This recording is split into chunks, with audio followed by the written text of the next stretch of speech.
Hello guys, welcome back to our YouTube channel WS academy, वही sir's academy. उम्मीद है कि आप सब लोग खैरियत से होंगे और अपनी प्रिपरेशन जो है अच्छे से कर रहे होंगे। ठीक है गाइस, तो अभी जो आपका टाइम है वो बहुत कम रह चुका है। तो अभी आपको चाहिए कि ज़्यादा से ज़्यादा आप फोकस करें और ज़्यादा से ज़्यादा आप टाइम दें अपनी स्टडी पे। तो आज जो है हमारा लास्ट लेक्चर आने वाला है। तो आज ये हमारा अकाउंटेंसी जितना भी था हमारा 30 मार्क्स का सिलेबस आज हमारा अच्छे तरीके से ख़त्म कंप्लीट हो जाएगा गाइस। ठीक है, तो let's start today's topic guys. तो हमने 4 लेक्चर्स ऑलरेडी दिए हुए हैं कॉस्ट अकाउंटिंग में, बहुत ही बड़ा था। तो मैं इसमें कोई भी चीज़ छोड़ने वाला नहीं था, क्योंकि इसमें भरोसा नहीं है क्या क्वेश्चन आ सकता है। तो पहली बार ये कॉम्पिटिटिव एग्ज़ाम में रखा गया है, तो इसमें कोई भी क्वेश्चन आ सकता है, इसलिए हम रिस्क नहीं ले सकते गाइस। ठीक है, तो जैसे कि हमने इसमें बहुत सारे टाइप्स पढ़े और लास्ट में हमने कल पढ़ा था इम्प्लिसिट और एक्सप्लिसिट के डिफरेंसेस। ठीक है गाइस, तो आज जो हम स्टार्ट करने जा रहे हैं दैट्स कॉस्ट मैनेजमेंट। तो ये आउट ऑफ पॉकेट कॉस्ट, ये हमने नॉर्मल कॉस्ट, ये सारा हमने कल ही पढ़ा। ये भी हमने पढ़ा था एक्सप्लिसिट और इम्प्लिसिट, और उसके बाद हमने देखा था कॉस्ट रिडक्शन और कॉस्ट कंट्रोल में फ़र्क क्या है। तो आज जो हम स्टार्ट करने जा रहे हैं दैट्स कॉस्ट मैनेजमेंट गाइस। तो चलिए हम स्टार्ट करते हैं। तो अब ये थोड़ा सा रह चुका है, तो आज के लेक्चर में सारा ख़त्म हो जाएगा और आपका सिलेबस जो है पूरी तरीके से अच्छे तरीके से कंप्लीट हो जाएगा गाइस। ठीक है, तो लेट्स स्टार्ट। तो देखिए जी, कॉस्ट मैनेजमेंट होता क्या है, याद रखो जी। कॉस्ट मैनेजमेंट क्या होता है, फॉर एग्ज़ाम्पल अगर कोई मैनेजमेंट बनती है, ठीक है, उनको क्या चाहिए, उनको पहले उनको कोई चीज़ कोई काम करना है। फॉर एग्ज़ाम्पल बिज़नेस के लिए, बिज़नेस को अच्छे तरीके से चलाने के लिए कोई काम करना है, तो उनको पहले प्लान भी बनाना पड़ेगा। ठीक है गाइस, इस बिज़नेस को हम कैसे तरीके से अच्छे से तरीके से चलाएंगे। ठीक है, उसके बाद डिसीजंस भी लेने होंगे कि कैसे क्या करना है हमें। ठीक है, उसके बाद अगर कोई प्रॉब्लम आती है तो उसको सॉल्व भी करना होगा। ठीक है, और अगर कॉस्ट ज़्यादा लगता है किसी प्रोडक्ट में, उसको कंट्रोल भी करना है या रिडक्शन भी करना है। तो ये सारा कुछ इसके लिए अगर ये करना चाहिए इंसान, ठीक है, प्लानिंग के लिए, कंट्रोल करने के लिए, या डिसीजन लेने के लिए, या किसी प्रोडक्ट को कॉस्ट लगाने के लिए, इससे पहले हमें होनी चाहिए इन्फॉर्मेशन। क्या होनी चाहिए, इन्फॉर्मेशन। ठीक है गाइस, तो इन्फॉर्मेशन होने के लिए सबसे पहले, उससे पहले हमें करना पड़ेगा मेजरमेंट। हम कह सकते हैं प्रॉब्लम्स क्या है, किस तरीके से हो रही है, वो हमें पहले जानने की कोशिश करनी पड़ेगी, और उस प्रॉब्लम को आइडेंटिफाई करना पड़ेगा कहाँ पे प्रॉब्लम हो रही है। ठीक है गाइस, ठीक, तो उन प्रॉब्लम्स को आइडेंटिफाई या फिर मेजर करने के लिए, ठीक है, जब ये सारा मेजर करेंगे उसके बाद ये इंफॉर्मेशन कहाँ जाएगा, एक बंदे के पास जो कि इस बिज़नेस का मैनेजर होगा। ठीक है गाइस, मैनेज जो सारा मैनेजमेंट का ये हेड होगा, तो वो फिर प्लान बना सकता है, डिसीजन ले सकता है, ताकि हमारा बिजनेस अच्छे तरीके से चले। तो इसी को हम बोलते हैं, हम इसी मैनेजमेंट को हम बोलते हैं हम कॉस्ट मैनेजमेंट। समझ आया, जो भी कॉस्ट के रिलेटेड मैनेजमेंट होगा, जो भी, देखो जी, अब हम यहाँ पे देखते हैं, हम cost management identifies. Cost management क्या करता है, आइडेंटिफाई करता है, कलेक्ट करता है, मेजर करता है, क्लासिफाई करता है, रिपोर्ट दे बनाता है, किसका, इन्फॉर्मेशन का। That is useful to managers, जो कि यूज़फुल किसके लिए है, मैनेजर्स, और जो भी इंटरनल यूज़र्स होंगे, ताकि वो कॉस्ट एसेंटेनमेंट्स कर सके, प्लान कर सके, कंट्रोल कर सकते और डिसीजन ले सके, जो मैंने ऑलरेडी आपको बताया गया। इसी को हम बोलते हैं हम कॉस्ट मैनेजमेंट। ठीक है गाइस, उसके बाद अगर हम देखते हैं, हम कॉस्ट मैनेजमेंट का एम जो है ना, वो होता है प्रोड्यूस करना और प्रोवाइड करना इन्फॉर्मेशन। किनको, मैनेजर को, या जो भी इनके साथ इंटरनल यूज़र्स होते हैं, या पर्सनल वर्कर्स होते हैं गाइज, जो कि ऑर्गेनाइजेशन के होते हैं। ठीक है, इनको कॉस्ट मैनेजमेंट का सिर्फ यही एम है, एक तो प्रोड्यूस करना, एक तो प्रोवाइड करना। किस चीज़ को प्रोड्यूस करना, इन्फॉर्मेशन को प्रोड्यूस करना, या प्रोवाइड करना इन्फॉर्मेशन को उन बंदों को जो कि इनके साथ, इस बिज़नेस के साथ वाबस्ता है गाइज, ठीक है। उसके बाद अगर हम और एक पॉइंट देखते हैं, दैट इज़ इफ़ेक्टिव मैनेजमेंट कब हो सकती है। जब एक मैनेजमेंट इफ़ेक्टिव होगी ना, अच्छी खासी मैनेजमेंट होगी, तब जाके जो ऑर्गेनाइजेशन जो है ना स्ट्रांग होगी। जितनी अच्छी मैनेजमेंट होगी उतनी ज़्यादा ऑर्गेनाइजेशन ज़्यादा स्ट्रांग होगी, ठीक है गाइज, और स्टेबल भी ज़्यादा होगी, ठीक है। और वो क्या कर सकती है, वो हेल्प कर सकता है कि वो इम्प्रूव कर सके जो भी पोटेंशियल है ना बिज़नेस के, उनको ज़्यादा से ज़्यादा, ठीक है, पोटेंशियल बनाने की कोशिश करें, उनको इम्प्रूव करने की कोशिश करें, ताकि हमारा जो आउटपुट आएगा, ठीक है गाइज, वो बेहतर आएगा। ठीक, आगे बढ़ते हैं हम और एक पॉइंट पे, that is cost management also helps in. Cost management किस चीज़ की ओर हेल्प करता है, वो करता है ऑप्टिमाइजिंग रिसोर्सेज। जैसे कि रिसोर्सेज जितने भी है वो कैसे हम इफ़ेक्टिवली यूज़ कर सके, ठीक है, उनको कैसे हम कम तरीके से यूज़ कर सके और ज़्यादा ये आउटपुट मिले, ठीक है, जिसकी वजह से एफिशिएंसी भी क्या बढ़ सकती है, इम्प्रूव क्या हो सकती है, एफिशिएंसी ऑर्गेनाइजेशन की, ठीक है। और इसी की वजह से ये हेल्प आपको करेगा ताकि जो भी ऑर्गेनाइजेशन के ऑब्जेक्टिव होंगे उनको अचीव करने के लिए, ठीक है, या जो भी गोल्स होंगे ऑर्गेनाइजेशन उनको अचीव करने के लिए ये सारे काम ये आता है, ठीक है गाइज। तो आगे बढ़ते हैं, ये हमारा था कॉस्ट मैनेजमेंट। अब हम देखते हैं थोड़ा सा इससे क्या हो जाएगा, इससे हमारा रिवाइज भी हो जाएगा और फ़र्क भी ईजिली पता चलेगा। That is difference between financial accounting और कॉस्ट अकाउंटिंग के बिटवीन क्या है डिफरेंसेस, ठीक है। अगर हम सबसे पहले देखते हैं हम यहाँ से फाइनेंशियल अकाउंटिंग और कॉस्ट और यहाँ से हम लिखेंगे किस हिसाब से हम देखेंगे। सबसे पहले ऑब्जेक्ट क्या है, ऑब्जेक्टिव, ठीक है, एम क्या है, फाइनेंशियल अकाउंटिंग का एम क्या होता है। सबसे पहले financial accounting aims at finding को देखो जी, थोड़ा सा जूम पहले करता हूँ, हाँ जी, अब ये सही आया।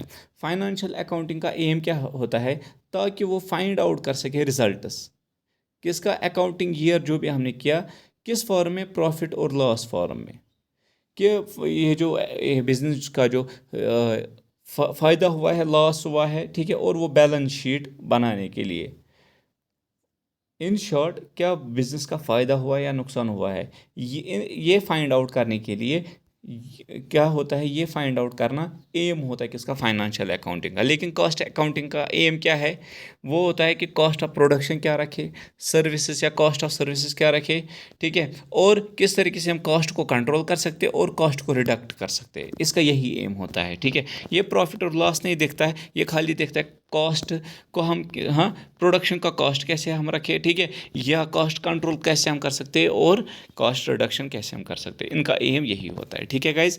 उसके बाद अगर हम रिपोर्टिंग की बात करते हैं तो फाइनेंशियल अकाउंटिंग जो है ना, ये एक्सटर्नल रिपोर्टिंग देता है। दैट मीन्स एक तो वो पर्सनस को भी ये इंफॉर्मेशन देता है जो ऑर्गेनाइजेशन के साथ वाबस्ता होंगे, एक उनको भी इंफॉर्मेशन देता है जो एक्सटर्नल यूज़र्स होंगे, ठीक है, फॉर कस्टमर जो है, ठीक है, उनको भी ये इंफॉर्मेशन देता है। देखो जी क्या बोलता है, financial accounting is more attached with external reporting, the results and the position of the business, से उनको भी बोलता है, to persons and authorities other than management, जो कि मैनेजमेंट के बाहर भी होंगे, ठीक है, जैसे गवर्नमेंट को भी इंफॉर्मेशन देना, क्रेडिटर्स, इन्वेस्टर्स, ओनर्स, ठीक है, तो इन सब को क्या रिपोर्ट देना, इंफॉर्मेशन देना। लेकिन कॉस्ट अकाउंटिंग का जो है ना वो इंटरनल रिपोर्टिंग सिस्टम होता है, दैट मीन्स ये विद इन ऑर्गेनाइजेशन होता है, ये ऑर्गेनाइजेशन के बाहर नहीं जाता। ये जो मैनेजमेंट होता है ना, ये उनको डिसीजन मेकिंग के लिए बनाया जाता है, ठीक है गाइस। आगे बढ़ते हम, इसका नेचर क्या है, जो कॉस्ट फाइनेंशियल अकाउंटिंग है ना, ये टोटली डिपेंड होता है हिस्टोरिकल डेटा पे, ठीक है, ये हिस्टोरिकल डेटा पे ये डिपेंड करता है। लेकिन कॉस्ट अकाउंटिंग एक तो हिस्टोरिकल डेटा पे डिपेंड करता है, एक तो फ्यूचरिस्टिक अप्रोच पे भी डिपेंड करता है गाइस, ठीक है गाइस। उसके बाद ट्रांजैक्शन की अगर हम बात करते हैं ना, खाली ये जो ट्रांजैक्शन होती है ना फाइनेंशियल अकाउंटिंग में, ये मॉनेटरी टर्म्स में होती है, in the form of money के टर्म्स में होती है। लेकिन कॉस्ट अकाउंटिंग जो होती है ना, ये मॉनेटरी टर्म्स में भी होती है और क्वांटिटेटिव इंफॉर्मेशन में भी होती है, ठीक है। तो दोनों, इसमें खाली मॉनेटरी टर्म्स आपको याद रखना है और इसमें मॉनेटरी और as well as quantitative information ये देता है, ठीक है गाइस। तो ये हमारे कुछ थी इंफॉर्मेशन रिगार्डिंग फाइनेंशियल अकाउंटिंग और कॉस्ट अकाउंटिंग। आगे हम बढ़ते हैं, हम तो कुछ हम एडवांटेज हम पढ़ेंगे। देखो जी, आप बताओ कि कॉस्ट सिस्टम क्यों हम रखेंगे, ऑर्गेनाइजेशन में क्यों हम रखेंगे एक प्रॉपर ये कॉस्टिंग सिस्टम। इसके एडवांटेज आप पहले जानो, तब जाके आपको पता चलेगा। ठीक है गाइज, क्यों हमने रखना है ये गाइज। तो सबसे पहला जो एडवांटेज है ना, अगर हम कॉस्टिंग मैनेजमेंट सिस्टम को कहाँ पे रखेंगे ऑर्गेनाइजेशन में, तो सबसे पहला जो एडवांटेज इसका होगा, ये क्या होगा, a proper cost accounting system assists management in a planning. ये असिस्ट करेगा मैनेजमेंट को प्लानिंग बनाने के लिए, कंट्रोल करने के लिए बिजनेस ऑपरेशंस को, और एनालाइज करने के लिए प्रोडक्ट प्रॉफिबिलिटी, और जो भी प्रोडक्ट होगा उसकी प्रॉफिट कितना हम मैक्सिमाइज कर सकते हैं, ठीक है, इंक्रीज कर सकते हैं, या कितना हम कमा सकते हैं उस प्रोडक्ट से प्रॉफिट। ये सब कुछ असिस्ट करने के लिए ये कॉस्टिंग सिस्टम ज़रूरी होता है। ठीक है, उसके बाद generating information for decision making को इंफॉर्मेशन जनरेट करने में भी ये मदद करता है, तो ये भी एक एडवांटेज है। उसके बाद सप्लाइंग इंफॉर्मेशन टू मैनेजमेंट, ये सप्लाई करेगा इंफॉर्मेशन किसको, मैनेजमेंट को, फॉर इंटरनल कंट्रोल करने के लिए। उसके बाद डिटेल्ड एनालिसिस देगा ये कॉस्ट का, like fixed cost, variable cost, ये बताएगा controllable cost, labour cost, material cost, overheads कितना होगा, ये सारा डिटेल्ड एनालिसिस देगा। ठीक है गाइस, ऑर्गेनाइजेशन को। उसके बाद क्या ये बोलता है, जब हम प्रॉपरली इंस्टॉल करेंगे कॉस्ट अकाउंटिंग सिस्टम को ऑर्गेनाइजेशन में, कॉस्टिंग अकाउंटिंग सिस्टम ये जो इंस्टॉल करेंगे ना, ये होना चाहिए, सिंपल होना चाहिए, ताकि इसको हम सिंपली अंडरस्टैंड कर सके और ईज़िली ऑपरेट कर सके, और हाईली रिलायबल हो, ठीक है, और सूटेबल टू ऑर्गेनाइजेशन हो। ठीक है, ये ज़रूरी चीज़ हमें देखना है। ठीक है गाइज, आगे बढ़ते हैं हम। कुछ ऐसे फैक्टर्स है जो हमें ज़रूरी ख्याल में रखने हैं जब हम कॉस्टिंग सिस्टम रखेंगे कहाँ पे, ऑर्गेनाइजेशन में। सबसे पहले हमें देखना है, ज़रूरी है कि, ठीक है, कॉस्ट सिस्टम हम उस तरीके से बनाएंगे ना, सबसे पहले देखना उसके लिए पड़ेगा कि साइज़ क्या है फर्म का, ठीक है, मैन्युफैक्चरिंग प्रोसेस क्या है एक फर्म का, उसके बाद नेचर क्या है प्रोडक्ट का, या कितने प्रोडक्ट्स बनाने पड़ेंगे, उसके हिसाब से कॉस्टिंग सिस्टम बनाते हैं हम। यह मैनेजमेंट कंट्रोल नीड्स क्या है, ठीक है गाइस, रॉ मटेरियल क्या क्या है, कितना है, कैसे आएगा, कैसे हम यूटिलाइज करेंगे, ऑर्गेनाइजेशन स्ट्रक्चर क्या है, और एक्सटर्नल फैक्टर्स क्या पड़ेंगे इस ऑर्गेनाइजेशन, इस कॉस्टिंग सिस्टम के। ठीक है, उसके बाद कुछ डिफ़िकल्टीज़ आती है जब हम इंस्टॉल करते हैं ना ये कॉस्टिंग सिस्टम, कुछ डिफ़िकल्टीज़ आ सकती है। ठीक है, अगर आपके पास सपोर्ट नहीं होगा तो डिफ़िकल्टी आएगी, लैक ऑफ सपोर्ट के हिसाब से डिफ़िकल्टी आ सकती है।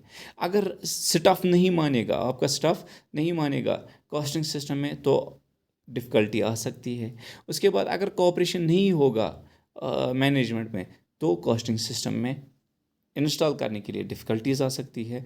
प्रोफेशनल क्वालिफ़िकेशन नहीं होगी, ठीक है, जो भी बंदा उसमें काम करेगा, फॉर एग्जाम्पल मैनेजर जो है, उसके लिए अगर उस बंदे को क्वालिफ़िकेशन उतनी नहीं है कि वो मैनेज कर सकता है, तो तब जाके डिफ़िकल्टी आ सकती है। तो प्रॉपर क्वालिफ़िकेशन होनी चाहिए, प्रोफेशनल क्वालिफ़िकेशन होनी चाहिए उस चीज़ के लिए। उसके बाद अगर हाई कॉस्ट ऑफ इंस्टॉलेशन लगेगा तो ये भी डिफ़िकल्ट होगा, इससे भी डिफ़िकल्ट होगा इंस्टॉल करना। ठीक है गाइस, उसके बाद अगर हम पढ़ेंगे कुछ ऐसे एसेंशियल फीचर्स है जो कि गुड कॉस्टिंग अकाउंटिंग सिस्टम के माने जाते हैं। सबसे पहले होता है ये जो गुड कॉस्ट अकाउंटिंग सिस्टम होता है ना, ये सिंपल होता है, सिंपल सी बात, और ये होता है इजी टू ऑपरेट करने में बिल्कुल इजी होता है, और ये एक्यूरेट डेटा आपको देता है, और ये रिलेट करता है आपस में डेटा को, और ये मैनेजमेंट के रोल में भी आपको ज़रूरत पड़ता है, और कॉस्ट इफ़ेक्टिव के मामले में भी ये आपको ज़रूरत पड़ता है। ठीक है, और स्मूथ इम्प्लीमेंटेशन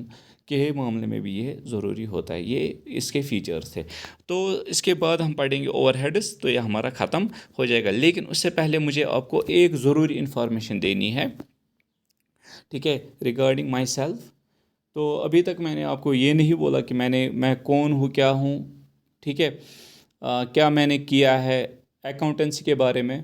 तो आज मैं ये ज़रूरी आपको बताना चाहता हूँ ताकि आप भी मेरे बारे में जाने, थोड़ा सा अभी बूस्ट अप हो जाए। ठीक, सबसे पहले मैं कोई अकाउंटेंसी का कोई भी एक टीचर नहीं हूँ, ठीक, एक प्रोफेशनल टीचर बिल्कुल भी नहीं हूँ ना। सबसे पहले आप इतना ही याद रखो, मैं जो हूँ मैंने खुद बीटेक किया है, दैट मीन्स मेरा जो बैकग्राउंड है ना, नॉन मेडिकल बैकग्राउंड, ठीक है। तो मेरा और कॉमर्स का कोई वास्ता नहीं है, अकाउंटेंसी का कोई वास्ता नहीं है गाइस। लेकिन अब आप बताओगे सर आप तो पढ़ा रहे हो, क्या बोल रहे हो सर, ठीक। लेकिन मैं आपको इतना बताऊंगा, मैंने इसी मार्च 2021 को ये स्टार्ट किया था पढ़ना, यही अकाउंटेंसी मैंने खुद मार्च में ये स्टार्ट किया है पढ़ना अकाउंटेंसी। और मैं भी आप ही के एग्ज़ाम के लिए प्रिपेयर करता हूँ, that is finance account assistant के लिए खुद मैं एक एस्पेरेंट हूँ, मैं कोई भी प्रोफेशनल टीचर नहीं हूँ। ठीक है गाइज़, बहुत सारे ऐसे प्रोफेशनल टीचर्स हैं यूट्यूब पे माशाल्लाह, और बहुत ही अच्छा पढ़ाते हैं।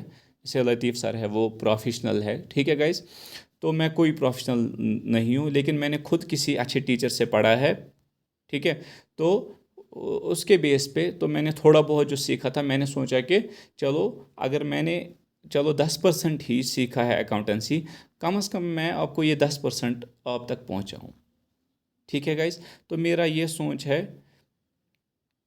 और अब सबसे मेन चीज़ है कि देखो जी, पहला ही पॉइंट मैंने बोला आपको, मैंने खुद मार्च में पढ़ा है, थोड़ा सा सीखा है, और उसी बेस पे मैं आपको पढ़ा रहा हूँ। ठीक है गाइस, तो इससे क्या होता है, इससे मेरी भी अपनी प्रिपरेशन हो रही है और आपकी भी प्रिपरेशन हो रही है। जो बंदा एफर्ट नहीं कर सकता है फीस, तो मैं उनको, ठीक है, यहाँ पे फ्री मैं कह सकता हूँ, क्योंकि अच्छे क्वालिटी के टीचर के पास मैंने खुद पढ़ा है। आप बताओ कि मैंने कहाँ पढ़ा है, तो यहाँ पे ऑनलाइन पढ़ाते हैं उज़ैर्स कॉमर्शिया, वो कामरवारी श्रीनगर में है। उज़ैर्स कॉमर्शिया सबसे बड़ा नाम है कश्मीर में। ठीक है, कॉमर्स पढ़ाने में 15 इयर्स की एक्सपीरियंस है इनके पास। तो मैंने इनके पास खुद पढ़ा है यही 2 मंथ्स। ठीक है गाइस, कामरवारी श्रीनगर में पढ़ाते हैं, तो मैंने इन्हीं के पास पढ़ा है। जो कुछ भी मैंने सीखा है ये सारा इनका ही है। ठीक है, तो मैंने, मतलब मेरा इसमें कोई हाथ नहीं। अगर 100% है, 100% में 99% उज़ैर सर जो है उनका हाथ है गाइस इसमें, और 1% मेरी अपनी मेहनत है। जब तक ना आप खुद मेहनत करोगे, आप कुछ कहीं, मतलब किसी टीचर से भी पढ़ोगे ना, आप नहीं सीखोगे जब तक ना आपके अंदर वो आग होगी। अब ये बताओ, देखो जी, मुझे पता है यहाँ पे बहुत सारे कॉमर्स बैकग्राउंड के स्टूडेंट्स भी होंगे जो यहाँ पे मेरे पास पढ़ रहे होंगे। ठीक है, लेकिन मैं आपको एक चीज़ बताऊँगा ना, जब मैं बीटेक वाला आपके कॉमर्स, ठीक है, अकाउंटेंसी पढ़ा सकता हूँ, जो कि मैंने खाली 2 मंथ्स पढ़ा है खुद। ठीक है, हालांकि मैंने अच्छे टीचर से पढ़ा है, बहुत ही अच्छे टीचर से। तो जब मैं आपको पढ़ा सकता हूँ, तो आप क्यों नहीं ये कर सकते हो। जब मैं कर सकता हूँ, ओब्वियसली मैं कह सकता हूँ एक एवरेज स्टूडेंट रह चुका हूँ हर हर किसी जगह, चाहे स्कूल में हो, कॉलेज लाइफ में हो। ठीक है, एवरेज स्टूडेंट खुद रह चुका हूँ। जब मैं, मतलब जब मेरे अंदर ये आग थी कि नहीं, मुझे इस चीज़ को सीखना है, मुझे अकाउंटेंसी सीखना है, तो मैंने क्या किया, मैंने अच्छे टीचर को कंसल्ट किया, और उसके बाद मेरी अपनी मेहनत थी, और मैं आपको अभी पढ़ा रहा हूँ। ठीक है गाइज़, तो आप भी कर सकते हो गाइज। ये ऐसे मत सोचो कि किसी का फॉर एग्जांपल मैथ्स वीक है तो वो नहीं कर सकता।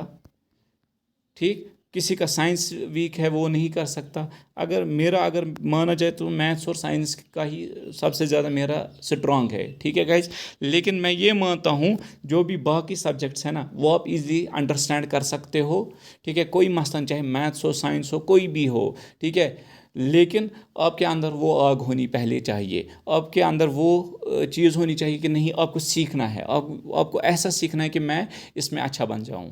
चाहे कोई भी क्वेश्चन आए आपके सामने, तो वो आप करने चाहिए। ठीक है, तो मैं अभी भी आपको बोल रहा हूँ, अभी भी आपके पास टाइम है।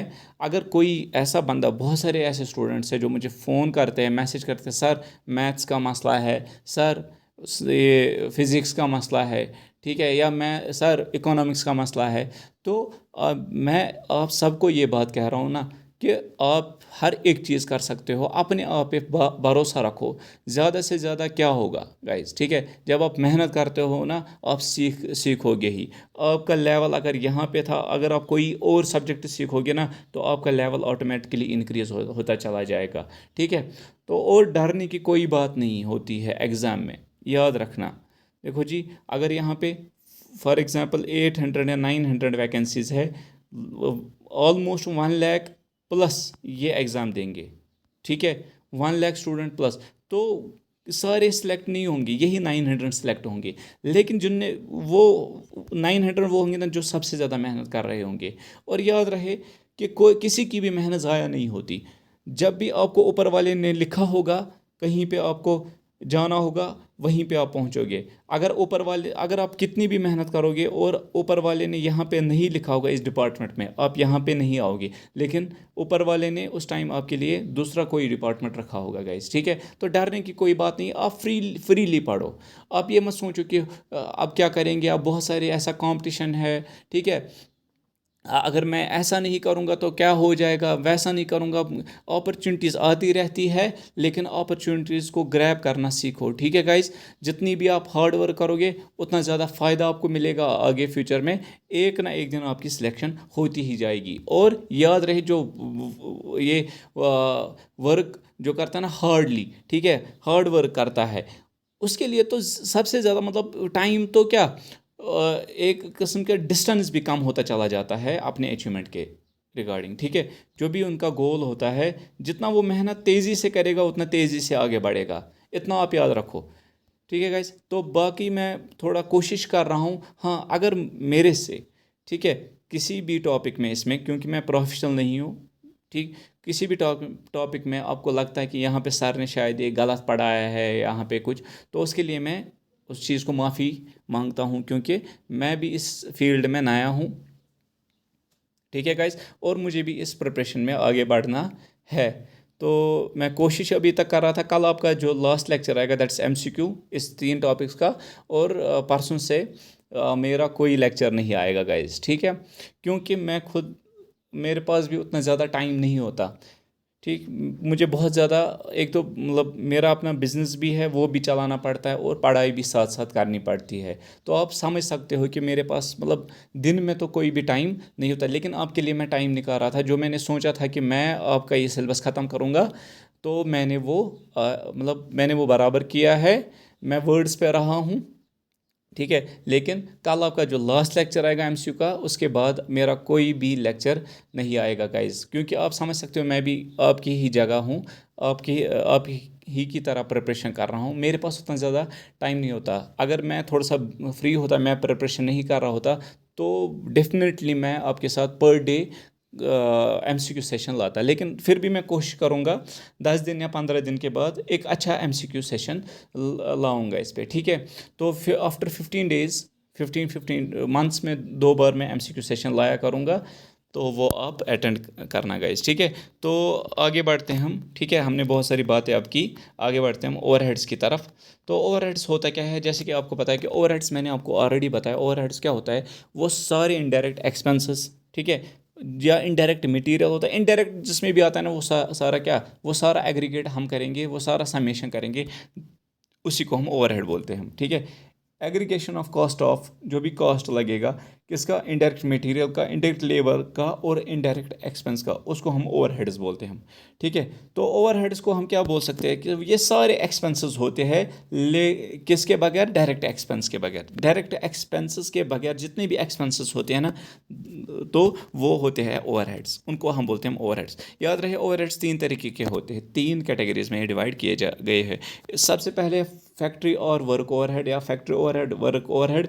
ये वो ओवरहेड्स होते हैं जो कि इनकर्ड होते हैं कहाँ पे, फैक्ट्री पे, फैक्ट्री में हाँ आकर होते हैं, उनको हम बोलते हैं हम फैक्ट्री ओवरहेड। उसके बाद ऑफिस ओवरहेड जो होता है, ये ऑफिस में इनकर्ड होते हैं, ठीक है गाइज, जो भी खर्चात आते हैं ना ऑफिस में, that is the office overheads, ठीक है। उसके बाद सेलिंग एंड डिस्ट्रीब्यूशन ओवरहेड्स, वो इनडायरेक्ट ये एक्सपेंसेस, ठीक है, जो कि कहाँ पे, सेलिंग में और डिस्ट्रीब्यूशन ऑफ प्रोडक्ट में क्या मतलब यूज़ किए जाते हैं, तो उन्हें हम बोलते हैं सेलिंग एंड डिस्ट्रीब्यूशन ओवरहेड्स, ठीक है गाइज। उसके बाद कुछ मैंने यहाँ पे क्या लाया है, लिस्ट, लिस्ट मैंने लाया है, फैक्ट्री ओवरहेड्स कौन से हो सकते हैं, ऑफिस ओवरहेड्स कौन से हो सकते हैं, और सेलिंग या डिस्ट्रीब्यूशन ओवरहेड कौन कौन से है। सबसे पहले अगर हम फैक्ट्री ओवरहेड्स की बात करते हैं, तो अनप्रोडक्टिव वेजेस, ये भी फैक्ट्री ओवरहेड है। हॉलेज, हॉलेज होता है गाइस, जैसे कि कॉमर्शियल ट्रांसपोर्ट होता है ना, कॉमर्शियल ट्रांसपोर्ट, उसमें जो कॉस्ट लगता है दैट्स हॉलेज,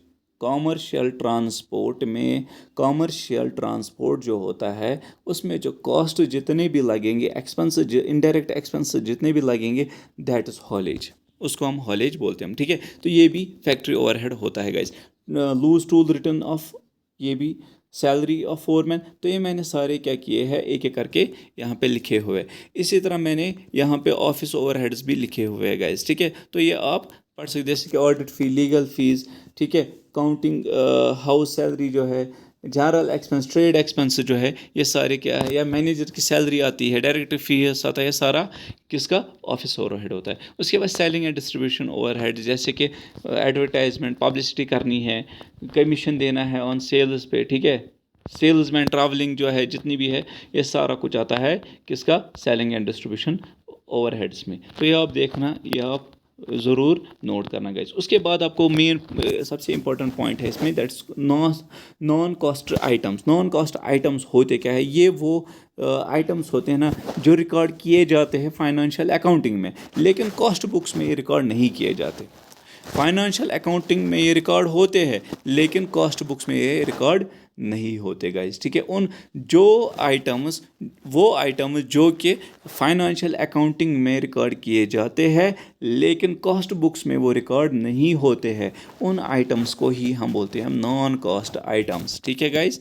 तो कुछ मैंने लिस्ट यहाँ पे दिया है, जैसे कि income tax non cost item होता है, wealth tax, gift tax, sales tax, interest on debenture, trade discount, cash discount, capital expenditure, loss on sale of asset, reserves and provisions, dividend paid received, ठीक है, goodwill return off, preliminary expense return off, ये सारा कुछ होता है non cost items guys, ठीक है। तो ये आप याद रखना। तो ये लिस्ट ज़रूरी याद नहीं रखना है, लेकिन आपको ये ज़रूरी पता होना चाहिए नॉन कॉस्ट आइटम्स होते क्या है। आगे बढ़ते हैं हम। उसके बाद आता है एलोकेशन ऑफ ओवरहेड।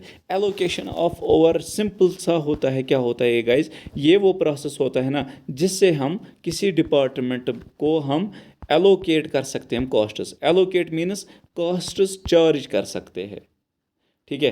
अगर कॉस्ट, ठीक है, अगर किसी डिपार्टमेंट से कॉस्ट्स लगे हुए हैं तो उनको चार्ज जब हम करेंगे उसी डिपार्टमेंट में, दैट इज़ एलोकेशन, एलोकेट करना, ठीक है। तो क्या होता है, एलोकेशन ऑफ ओवरहेड्स, ठीक है, ओवरहेड्स को allocate, overheads means indirect expenses, is the process of charging cost to particular department. खाली पर्टिकुलर किसी एक डिपार्टमेंट में ये चार्ज किया जाता है, ठीक है। उसके बाद इट इज़ द अलॉटमेंट और assignment of an overhead cost है पर्टिकुलर, ये भी यही बोलता है। If the overhead cost is associated with single department, ये सिंगल डिपार्टमेंट के ही साथ एसोसिएट किया जाता है, एलोकेशन याद रखना। और एक चीज़ होता है ना, that is apportionment, apportionment of overhead. ये होता है एक नहीं, दो या दो से ज़्यादा जब डिपार्टमेंट्स में एलोकेट किया जाएगा ना कॉस्ट को, दैट इज़, या डिस्ट्रीब्यूट किया जाएगा कॉस्ट को, उसको हम अपॉर्शनमेंट बोलते हैं। लेकिन एलोकेशन क्या बोलते हैं, खाली एक डिपार्टमेंट, ठीक है, इसमें ये फ़र्क है, बाकी सेम होगा, ठीक है। सिंगल होगा तो क्या है, the whole amount is charged और distributed among a unit of output that particular department, एक ही पर्टिकुलर डिपार्टमेंट में, ठीक है। तो for example the whole amount of repair and maintenance expenses जो भी होंगे for a machine is charged और एलोकेटेड, ये चार्ज किया जाए, एलोकेट किया जाए उस डिपार्टमेंट के लिए जहाँ की मशीन होगी, जहाँ पे ये मशीन इंस्टॉल्ड है, उस पर ये चार्ज किया जाएगा। और उसके बाद आता है लास्ट इसका topic, that is apportionment of overheads, that is distribution of overhead cost to several departments. जब हम सिवरल डिपार्टमेंट्स में डिस्ट्रीब्यूट करेंगे ये ओवरहेड्स या कॉस्ट सेंटर्स पे, इसी को हम बोलेंगे अपॉर्शनमेंट। एलोकेशनमेंट क्या होता था, वहाँ पे होता था एक ही डिपार्टमेंट, लेकिन अपॉर्शनमेंट में क्या होता है, जब दो या दो से ज़्यादा डिपार्टमेंट्स में ये डिवाइड किया जाएगा, ओवरहेड्स ये डिवाइड किया जाएगा, ठीक है, चार्ज किया जाएगा, तो उनको हम बोलते हैं अपॉर्शनमेंट ऑफ ओवरहेड। क्या बोलते हैं, it is a process of charging और apportioning costs to a number of cost centres और कॉस्ट यूनिट्स। ये कॉस्ट यूनिट की बात नहीं कर रहा है, ये कॉस्ट यूनिट्स की बात है, दैट इज़ दो या दो से ज़्यादा, ठीक है guys. If A given cost is common, अगर एक गिवन कॉस्ट कॉमन है ना टू टू और मोर डिपार्टमेंट्स, दो या दो से ज़्यादा डिपार्टमेंट्स के, सच कॉस्ट शुड बी अपॉर्चुनड और divide among these department on A equitable basis. For example अगर कॉमन, ठीक है, कॉस्ट इज़ कॉमन, अगर कॉस्ट क्या होगा, कॉमन होगा, सेम होगा, तो सेम ही वो इक्वली डिवाइड किया जाए। फॉर एग्जाम्पल अगर 3 डिपार्टमेंट्स हैं, अगर for example 3 lakh rupees cost आ गया इनका कॉमन कॉस्ट, तो 1 लाख इसका भी ये कॉस्ट देना पड़ेगा, इसका भी, और 1 लाख, तो इक्विटेबल बेस पे ये डिवाइड हो जाएगा। ठीक है गाइज।